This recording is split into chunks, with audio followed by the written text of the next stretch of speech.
Hello data structure lovers, আজকে আমরা data structure and অ্যালগরিদমের আরও একটি লেকচার নিয়ে চলে এসেছি। আজকে আমরা দেখব স্ট্যাক অ্যান্ড কিউই। আমরা ফার্স্টেই দেখব স্ট্যাক। আমরা ডাটা স্ট্রাকচার এই অ্যালগরিদম ক্লাসটি শুরু করার আগে একটি বিষয় বলি, সেটি হলো যাদের যত কুইরি আছে, কোশ্চেন আছে, যে কোনো টপিক নিয়ে কোশ্চেন আছে, সেটা হতে পারে ডাটা স্ট্রাকচার অ্যান্ড অ্যালগরিদম বা সফটওয়্যার ডেভেলপমেন্ট বা ওয়েব ডেভেলপমেন্ট, যে কোনো কুইরি আপনার থাকতেই পারে। তো আপনারা আমাদের ফেসবুক কমিউনিটি গ্রুপে জয়েন হয়ে আপনার প্রতিনিয়ত কোশ্চেনগুলো করবেন এবং আমাদের টিম মেম্বাররা আরও গ্রুপ মেম্বাররা আপনার আনসার দিয়ে দিবে। তো চলেন আজকে আমরা ডাটা স্ট্রাকচার অ্যান্ড অ্যালগরিদমের স্ট্যাক সম্পর্কে জেনে নেই।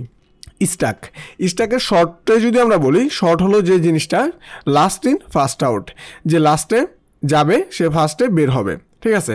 তো স্ট্যাক মানে কি, একটা স্তম্ভ, মানে একটা স্তম্ভ আকারে মনে করেন আমাদের এখানে একটা বক্স আছে। বক্সের এই জিনিসগুলো যদি আমরা বইয়ের বা যে কোনো একটা তাক হিসেবেও চিন্তা করি, আমরা যদি এখানে লক্ষ্য করি আমাদের চিত্রের দিকে, যেখানে আমরা যখন ফার্স্টে রাখবো তখন আমরা একটা একটা করে একটার উপরে একটা রাখতেছি, যে সবার লাস্টে সে কিন্তু সবার ফার্স্টে আউট হচ্ছে। আর কিউইর ক্ষেত্রে যে জিনিসটা হচ্ছে first in first out. Queue কী করতেছে, যে সবার আগে আসবে তাকে আগে বের করবে। আমরা রিয়েল লাইফে চিন্তা করলে কি হবে, আমাদের যে বইয়ের তাক আছে, আমরা একটা বইয়ের উপর আরেকটা বই রাখি, কিন্তু আমরা নেওয়ার সময় আমরা কিন্তু উপরেরটাকে সবচেয়ে আগে নেই। আবার যদি বাসের কথা চিন্তা করি, যে আগে আসবে সে আগে উঠে এবং পরের জন পরে উঠে, ঠিক আছে। আবার কাউন্টারেও একই সিস্টেমে, যে আগে আসে তাকে আগে টিকিট দেওয়া হয়, যে পরে আসে সে পরে টিকিট নেয়। এটা হলো কিউয়ের ক্ষেত্রে ফার্স্ট ইন ফার্স্ট আউট। আর আমাদের যে কোনো জিনিস সাজানোর ক্ষেত্রে লাস্ট ইন ফার্স্ট আউটে হয়ে থাকে, স্তম্ভ আকারে যদি আমরা সাজাই। তো আমরা এই স্ট্যাক সম্পর্কে বিস্তারিত জানার জন্য আমরা এখন আরেকটু পরে চলে যাই। পরে যেখানে আসলাম স্ট্যাক, আমরা এখানে দেখতে পাচ্ছি আমাদের একটা বইয়ের স্তম্ভ আছে, যে আমরা একটি বইয়ের উপর আরেকটি বই রেখেছি। তো এটা হলো আমাদের স্ট্যাক পদ্ধতি। তো স্ট্যাকের ক্ষেত্রেই যে জিনিসটা হয়, যে ফার্স্ট ইন লাস্ট আউট। আমরা যদি এখানে দেখি, আমাদের যে শর্ট ফর্মটা, যে লাস্ট ইন ফার্স্ট আউট, এটা শর্ট ফর্ম হলো লিপো, ঠিক আছে। এটা মনে রাখবেন আপনারা। আমরা যদি এখন যে কাজটা করব, আমাদের সবচেয়ে উপরের যে বইটা, এটা কিন্তু আমাদের ফার্স্টে আউট করতে হচ্ছে, কিন্তু এটা আমরা রেখেছি কখন, লাস্টে। এবার আমরা কিন্তু সিরিয়ালে আউট করলাম, মানে কি একটা থেকে আরেকটা নিলাম। এখন আমরা সাজাবো। যদি আমরা সাজাতে যাই, আমরা কি করতেছি, যে যার একটার উপর একটা রাখতেছি, ঠিক আছে। আমরা রাখলাম, কি করলাম, সবার উপরে যে বইটা আছে এটা সবার লাস্টে রাখলাম। এই পদ্ধতিটা কিন্তু এখানে অ্যাপ্লাই করলাম, কিন্তু এখানে আমাদের বই আছে কয়টা, 4টা, ঠিক আছে, মানে 5টা আছে।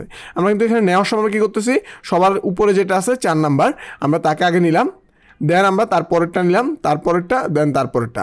আবার রাখার সময় 0টা সবচেয়ে আগে, তারপরে 1, তারপরে 2, তারপরে 3, তারপরে 4, এভাবে কিন্তু আমরা রাখলাম, ঠিক আছে। তাহলে আমরা এই বিষয়টা থেকে বুঝতে পারতেছি কি, যে সবার লাস্টে রাখবো তাকে সবার ফার্স্টে বের করব, মানে ডিলিট করে দিব।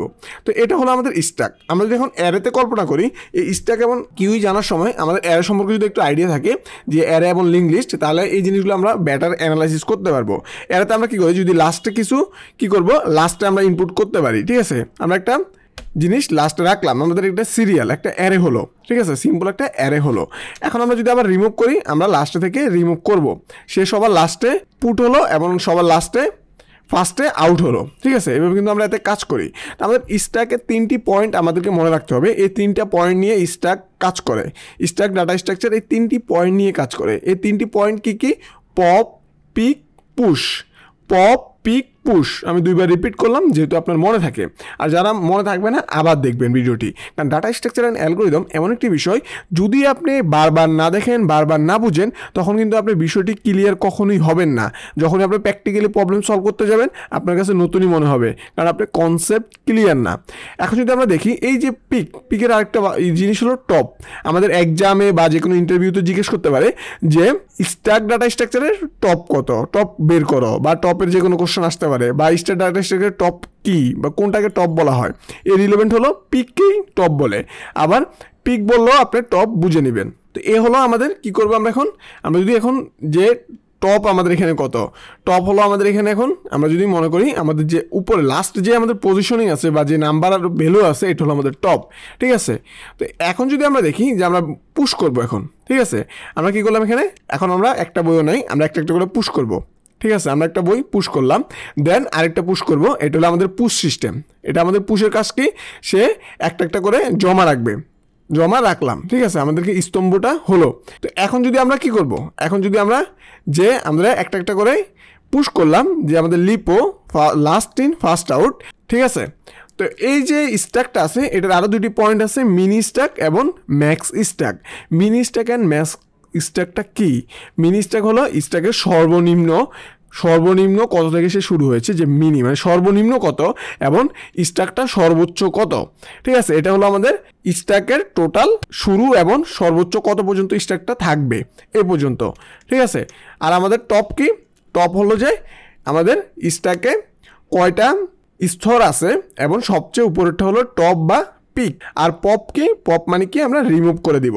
আমি যদি ছোট্ট করে আরেকটু ওভারভিউ দিই, ওভারভিউটা কীরকম হলো, যে আমরা একটা স্তম্ভ রেখেছি, একটা বইয়ের উপর একটা বই, যদি আমি সরাতে যাই আমরা লাস্টের বইটা আগে সরাবো, আর রাখার সময় কী করতেছি আমরা লাস্টের বইটা সবচেয়ে লাস্টে রেখেছি, কিন্তু সরানোর সময় আগে সরাচ্ছি। এটাই হলো আমাদের স্ট্যাকের মূল থিঙ্ক আমাদের, যদি আমরা চিন্তা করে থাকি, ঠিক আছে। তো এই ব্যাপারটা আর কি। আমরা যদি বাস্তবে আরেকটু দেখি, আমাদের লিফটের যে বিষয়টা, আমরা কিন্তু বাস্তবে লিফট ইউজ করি। এখন লিফটে আমরা কি করি? লিফটে যখন আমরা সিরিয়ালে ঢুকি, যে সবার ফার্স্টে ঢুকে সে কিন্তু সবার পিছনে পড়ে যায়, কিন্তু যে সবার শেষে ঢুকে সে কিন্তু লিফটের দরজার মুখে সামনে থাকে। যখন লিফট আমার নির্দিষ্ট ফ্লোরে চলে যায়, লিফটটা খুলে যে সবার সামনে আছে সে কিন্তু সবার আগে বের হয়, মানে সে কিন্তু সবার শেষে লিফটে এন্ট্রি করেছে কিন্তু বের হওয়ার সময় সবার আগে বের হয়েছে। এখানে কিন্তু আমাদের স্ট্যাক ডাটা স্ট্রাকচার কাজ করতেছে। আমাদের রিয়েল লাইফে অনেক স্ট্যাক ডাটা স্ট্রাকচার কাজ করে এবং কিউইও কাজ করে। আমরা যখন কাউন্টারে টিকিট কাটবো বা কোনো সিনেমা হলে টিকিট কাটতে যাই, তখন কিন্তু আমাদের সিরিয়াল মেনটেন করে টিকিট আনতে হয়, ঠিক আছে। তো এই যে আমাদের পয়েন্টটা, আর আমাদের স্ট্যাকের যে বাইন্ডিংসটা, সেটা হলো আমাদের একটা রুলস মেনে চলে স্ট্যাক। সেটা হলো সে ফার্স্টে পুশ করতে করতে লাস্ট থেকে আউট করে। সে কী করে? লাস্টে যাকে পুশ করে তাকে ফার্স্টে বের করে। তাহলে আমাদের স্ট্যাকের বাইন্ডিংস কোন জায়গায়? সে লাস্ট ইন ফার্স্ট আউট, লাস্টে যাকে পুশ করে ফার্স্টে তাকে আউট করে। আর আরেকটা হলো পিক মানে টপ, আরেকটা হলো কি স্ট্যাকের মিনিমাম স্ট্যাক এবং ম্যাক্সিমাম স্ট্যাক। আশা করি সবাই বিষয়টি বুঝতে পেরেছেন।